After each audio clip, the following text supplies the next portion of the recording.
नौकरी सर कुछ नहीं बदल सकती है। नौकरी आपकी सब्जी बदल देगी।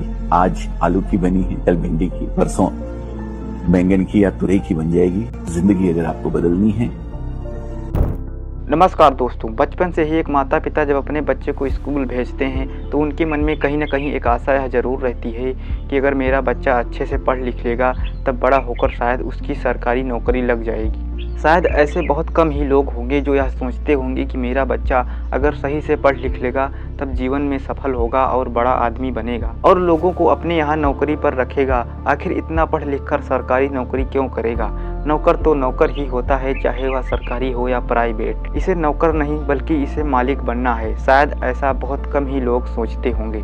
जैसे जैसे हम बड़े होते हैं और समझदार होते हैं, कहीं ना कहीं हमारे मन में भी एक समझ यह आने लगती है कि अगर हम अच्छे से पढ़ लिख लेंगे तब शायद बड़े होकर हमें सरकारी नौकरी मिल जाएगी। और इतना ही नहीं, जैसे ही हम अपनी पढ़ाई पूरी करते हैं सरकारी नौकरी की तैयारी करने में ज़्यादातर लोग लग भी जाते हैं। हम ज़रा सा भी यह नहीं सोचते कि क्या सरकारी नौकरी के अलावा भी हम कुछ कर सकते हैं। क्या पढ़ाई का मकसद सिर्फ सरकारी नौकरी ही लेना है? इसका ख्याल हमारे दिमाग में ज़रा सा भी नहीं आता। जिन लोगों की सरकारी नौकरी लगी होती है, समाज के लोग उनकी बड़ी इज्जत करते हैं। उनके घर पर शादी के लिए बहुत सारे रिश्ते आने लगते हैं और हमें भी उन जैसी इज्जत पाने के लिए प्रेरित किया जाता है। आखिर समाज में दोस्तों सरकारी नौकरी का इतना महत्व क्यों है, चाहे वह कोई छोटी सी छोटी नौकरी ही क्यों ना हो? आइए समझते हैं इसके पीछे के सामाजिक और साइंटिफिक रीजन को आज की इस वीडियो में। सरकारी नौकरी मिल जाए, सरकारी नौकरी मिल जाए। किसी से बैंक की भी परीक्षा अगर उत्तीर्ण हो गई तो उसका पूरा जुलूस निकलता है। एक साधारण सा बैंक मैनेजर बनेगा भाई, उसमें कौन सी इतनी बड़ी बात हो गई? और IAS IPS भी इतनी कौन सी बड़ी बात हो गई कि तुम उसको राजा घोषित करे दे रहे हो? देखिए, कहीं ना कहीं हर काम का पहला उद्देश्य पैसे से ही होता है, चाहे इस बात से कोई एग्री करे या ना करे। अगर पढ़ लिख कर कोई व्यक्ति इंजीनियर बनना चाहता है, डॉक्टर बनना चाहता है, साइंटिस्ट बनना चाहता है या कोई और काम करना चाहता है तो सबसे पहले उसके मन में कहीं ना कहीं पैसे का ही ख्याल आता है कि यह सब बनकर मुझे पैसे मिलेंगे। किसी काम को करके सफल होना, फेम मिलना या लोगों की सेवा करने का भाव लोगों के मन में बाद में आता है। सबसे पहला ख्याल यही आता है कि इसको करके मुझे पैसे मिलेंगे। सोचो, अगर किसी काम को करके आपको खूब सारी फेम मिले, खूब सारी सफलता मिले, खूब सारा नाम मिले और उसमें आपको पैसा ना मिले तो शायद वह काम आप नहीं करना चाहेंगे।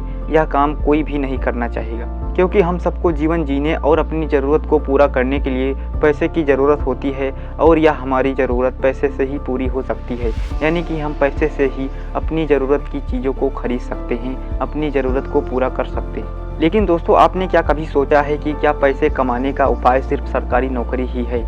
क्या हम पैसे को किसी और तरीके से नहीं कमा सकते हैं? आखिर समाज में सरकारी नौकरी को इतना महत्व क्यों दिया जाता है? अगर प्राइवेट सेक्टर में कोई व्यक्ति 1 लाख रुपए महीने भी कमा रहा हो तो उसकी इज्जत सरकारी नौकरी वाले से कम होगी, चाहे भले ही सरकारी नौकरी वाला उस प्राइवेट सेक्टर में काम करने वाले से कम ही पैसा क्यों ना कमा रहा होगा। सिर्फ इतना ही नहीं, अगर कोई व्यक्ति प्राइवेट सेक्टर में अच्छा खासा पैसा भी कमा रहा होगा लेकिन लोग उससे शादी नहीं करना चाहेंगे क्योंकि वह प्राइवेट सेक्टर में काम करता है, उसकी सरकारी नौकरी नहीं है। जहां आकाशदीप को बारात सहित दुल्हन ने सिर्फ इसलिए लौटा दिया क्योंकि लड़का सरकारी नौकरी में ना होकर संविदा कर्मी था, यानी कि उसकी कॉन्ट्रैक्ट जॉब थी।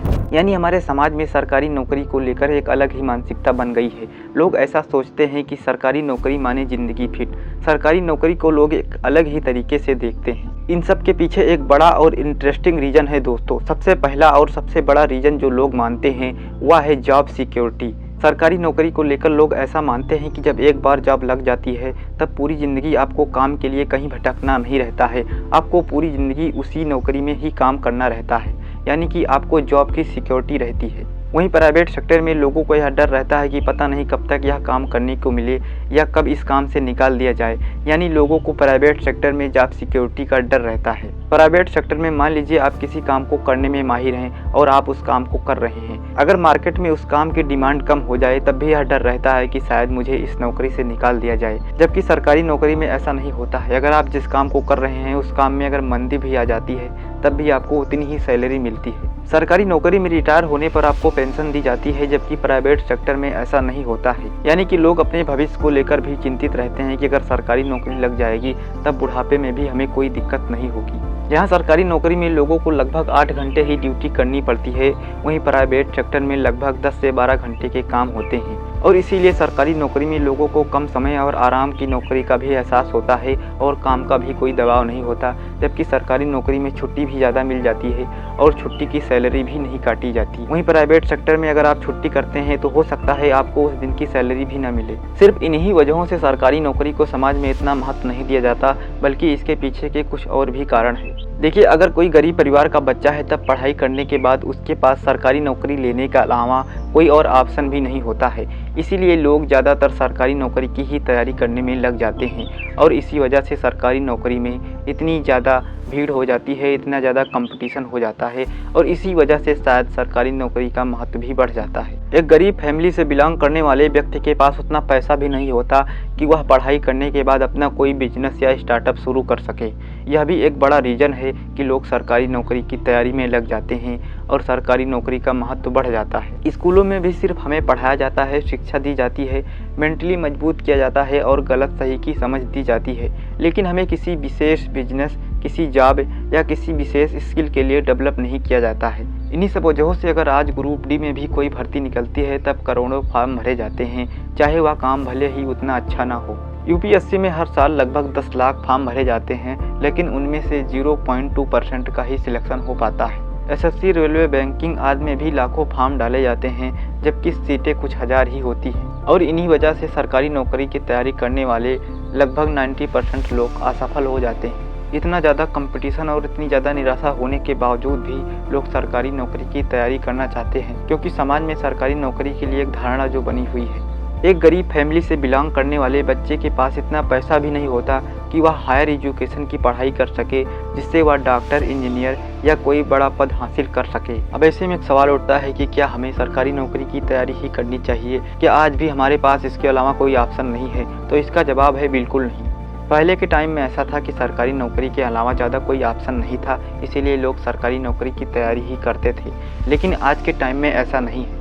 आज का दौर सोशल मीडिया का दौर है। इस दौर में बहुत सारे ऑप्शन हैं, जैसे share market, digital marketing, freelancing, online selling, computer operating, web designing, data entry, video editing, content creator जैसे बहुत सारे करियर इंटरनेट की वजह से आज के समय में उपलब्ध हैं। आप इनमें से किसी भी फील्ड में अच्छे से सीख कर या अपने हुनर की वजह से करियर बना सकते हैं और सरकारी नौकरी से ज़्यादा कहीं पैसे और फेम पा सकते हैं। पहले एक प्राइवेट टीचर किसी स्कूल में पढ़ाकर लगभग 8 से 10 हज़ार रुपये ही कमा पाता था, लेकिन आज के टाइम में ऑनलाइन टीचिंग करके और अपने हुनर की वजह से लाखों रुपए भी कमा सकते हैं। आज के टाइम में एक इंजीनियर की जितनी पर मंथ की सैलरी होगी उससे कहीं ज़्यादा एक कंटेंट क्रिएटर कमा रहा है। लेकिन पहले के टाइम में ऐसा नहीं था। जब पहले के टाइम में लोगों के पास कुछ ही ऑप्शन होते थे तब लोग उसे बड़ा ही महत्व देते थे। पहले के टाइम में जो लोग कहानी और कविताएं लिखते थे तो उन्हें उस चीज़ के लिए उतना पैसा और फेम नहीं मिल पाता था, लेकिन आज के टाइम में अगर आप कहानी या कविताएं लिखते हैं तो आप अपने लेखन कार्य को ऑनलाइन सेलिंग करके भी अच्छा खासा पैसा और फेम पा सकते हैं। देखिए, पढ़ाई का मतलब सिर्फ सरकारी नौकरी नहीं बल्कि काबिलियत और सोचने की क्षमता होती है। ऐसा नहीं है कि आपको सरकारी नौकरी की तैयारी नहीं करनी चाहिए, बस 2 बार से ज़्यादा नहीं। सरकारी नौकरी भी अच्छी बात है अगर मिल जाए तो।